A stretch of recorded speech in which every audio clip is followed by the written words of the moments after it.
ఫ్లైట్లలో food better కాబట్టి ఇట్లా అంతా మొత్తం కేఎఫ్సీ మొత్తం ప్రతి ఒక్కటి ఐటమ్స్ కూడా ఉంది ఇక్కడ. మనం ఇక్కడ కూర్చొని తిని ఫ్లైట్లోకి వెళ్ళిపోవచ్చు. ఫ్లైట్లో ఇబ్బంది పడాల్సిన అవసరం లేదు. ప్రతి ఒక్క చూడు కేఎఫ్సీ దొరుకుతుంది, భోజనం దొరుకుతుంది, ప్రతి ఒక్క ఐటమ్స్ కూడా దొరుకుతుంది. కూర్చునే వాళ్ళు చూడు ఇలా అక్కడ కూర్చొని అయితే తింటూ ఉన్నారు. తినేసి హ్యాపీగా, ఎందుకంటే వెయిటింగ్ ఉంటుంది కాబట్టి ఇక్కడ తినేసి ఫ్లైట్లోకి హ్యాపీగా జర్నీ చేస్తారనమాట. చూడండి మొత్తం అది కేఎఫ్సీ అనమాట. కేఎఫ్సీ కూడా కనబడుతుంది కదండి.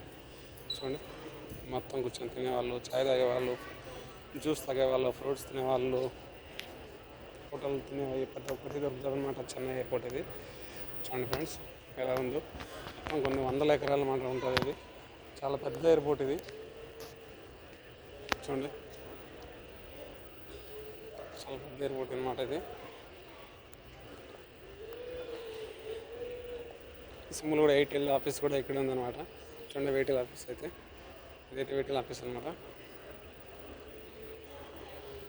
నేనైతే గేట్ వెతుకుతాను అనమాట, మా గేట్ ఎక్కడ ఉందనేసి. చూడు ఇది ఎయిర్టెల్ ఆఫీస్. ఎయిర్టెల్ సిమ్ మనకి ఏదైనా ఇబ్బంది అయితే మనం ఇక్కడ ఎయిర్టెల్ ఆఫీస్లో వచ్చి మన ప్రాబ్లమ్ సాల్వ్ చేసుకోవచ్చు. చూడండి అక్కడ కూర్చోండి, అవును అడిగి మనం ప్రాబ్లమ్ సాల్వ్ చేసుకోవచ్చు మొత్తం. చూడండి బ్యాగ్స్, ప్రతి ఒక్క ఐటమ్స్, చెప్పులు అన్నీ కూడా దొరుకుతాయి అన్నమాట ఇక్కడ. చూడండి ఫ్రెండ్స్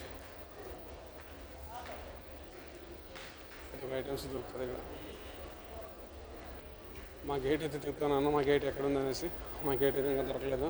నేను అలా వాకింగ్ చేస్తాను, యూట్యూబ్ చేస్తాను, ఇలాగ తిరుగుతున్నాను ఫ్రెండ్స్.